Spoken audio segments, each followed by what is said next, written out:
warahmatullahi wabarakatuh. Perkenalkan, nama saya Dwi Putri Suryaningsih. Di video kali ini saya akan menjelaskan tentang blood protozoa atau protozoa darah. Apa sih itu protozoa?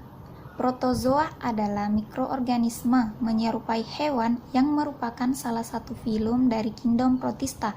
Protozoa berasal dari bahasa Yunani, yaitu protos artinya pertama dan zoon artinya hewan. Jadi, protozoa adalah hewan pertama atau mudahnya hewan tingkat rendah yang hanya bersel satu atau tunggal. Sedangkan blood protozoa atau protozoa darah adalah organisme sel tunggal yang seringkali memiliki flagela, silia, atau struktur lain yang membantu mereka bergerak. Mereka kadang-kadang membantu hubungan parasit dengan manusia dan menyebabkan berbagai gangguan atau infeksi. Protozoa darah yang paling umum pada manusia, binatang, dan vektor mencakup Plasmodium, Leishmania, Trypanosoma, Toxoplasma gondii, dan Babesia. Selanjutnya yaitu penyakit protozoa darah pada unggas, yaitu leukositoson merupakan penyakit parasitik pada unggas yang disebabkan oleh protozoa dari genus Leucocitosonosis. Leucocitoson sp diklasifikasikan sebagai protozoa dari filum Apicomplexa, kelas Sporozoa, ordo Eucocididae, famili Plasmodidae. Protozoa ini hidup sebagai parasit di dalam sel darah putih. Contoh bentuk gamet Leucocitoson sp yaitu seperti pada gambar ini. Siklus hidup Leucocitoson sp yaitu penularan leukositoson merupakan bantuan vektor biologis Simulium sp dan C. arakawae. Kedua arthropoda tersebut akan menginjeksikan sporozot Leucocitoson sp ke dalam pembuluh darah sel inang. Sporozoid yang masuk ke dalam pembuluh darah kemudian akan berkembang membentuk dua tipe skison, yaitu skison hepatik dan megaloskison.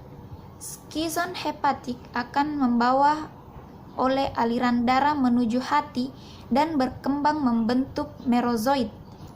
Kumpulan merozoid yang berukuran kecil 20,2 kali 18,5 mikrometer sampai 300 kali 248 mikrometer dengan rata-rata 120 kali 100 mikrometer disebut sitomere.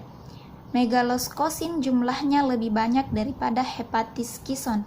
Megaloskosin berkembang pada sel-sel darah seperti limfosit dan sel makrofag.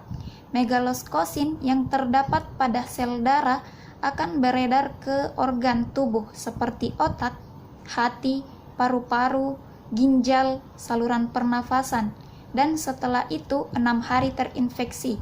Setelah 7 hari terinfeksi, hepatiskison akan mengalami robek dan mengeluarkan merozoid yang telah berkembang di dalam skison. Selanjutnya yaitu siklus hidup leukositoson. Coba kalian lihat pada gambar tersebut. Ini adalah siklus hidup leukositoson sp pada bebek. Selanjutnya yaitu merozoid tersebut akan beredar bersama darah mengikuti siklus darah perifer. Merozoid tersebut akan berkembang membentuk makrogamet dan mikrogamet. Mikrogamet dan makrogamet akan berkembang menjadi makas dan melakukan fertilisasi membentuk oosit di dalam saluran pencernaan vektor nyamuk. Oosit kemudian melakukan penetrasi ke dinding saluran pencernaan nyamuk dan memproduksi sporozoid. Sporozoid kemudian akan menuju kelenjar ludah dan akan diinjeksikan ke dalam tubuh inang ketika nyamuk menghisap darah inang. Proses porogoni ini memerlukan waktu kira-kira sekitar 1 minggu. Spesies rentan Leukocytoson sp dapat menyerang unggas domestik seperti ayam, itik, bebek, angsa, burung puyuh, dan kalkun. Unggas tersebut akan menunjukkan gejala klinis yang jelas ketika terinfeksi Leukocytoson sp. Berbeda halnya dengan unggas domestik. Unggas liar juga dapat terinfeksi, namun tidak menimbulkan gejala klinis, sehingga diduga unggas liar merupakan reservoir penyakit leukocytosonosis. Selanjutnya yaitu pengaruh lingkungan. Leukocytoson sp merupakan parasit darah yang selama siklus hidupnya memerlukan inang hidup untuk bertahan. Terdapat korelasi positif antara kejadian leukocytosonosis dengan musim dan lokasi peternakan.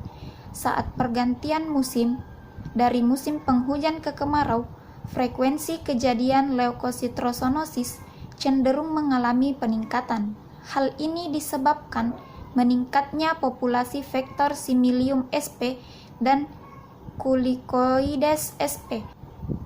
Peternakan yang berlokasi di dekat sumur air seperti sungai, danau, atau kolam cenderung lebih sering terserang daripada peternakan yang berlokasi jauh dari sumber air.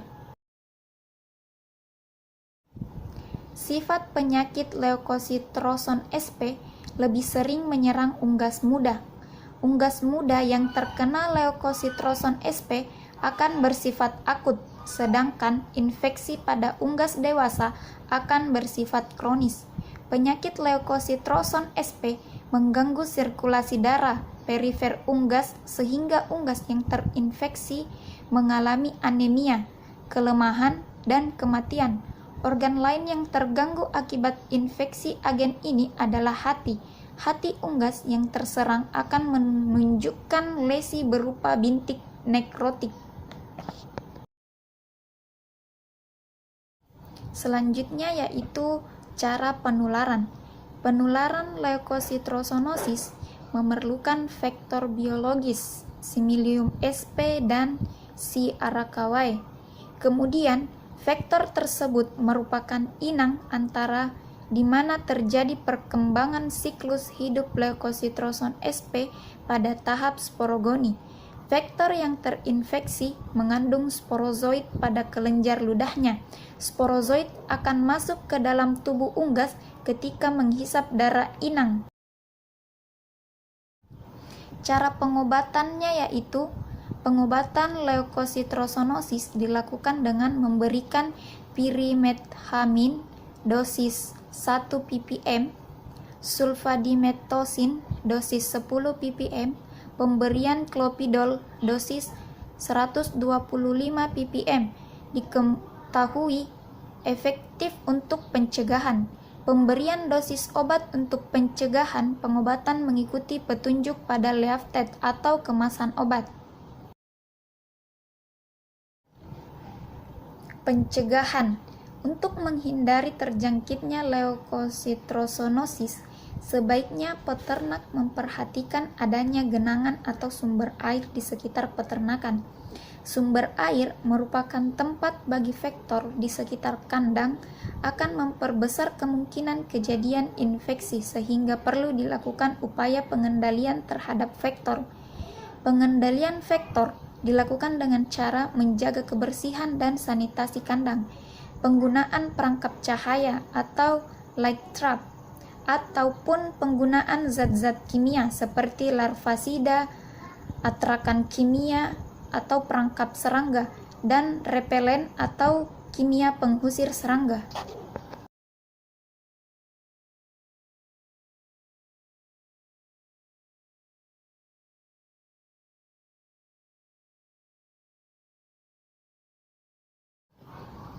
Itulah materi yang dapat saya sampaikan. Semoga bermanfaat bagi kalian semua. Sekian dan terima kasih. Mohon maaf bila banyak kesalahan. Wassalamualaikum warahmatullahi wabarakatuh.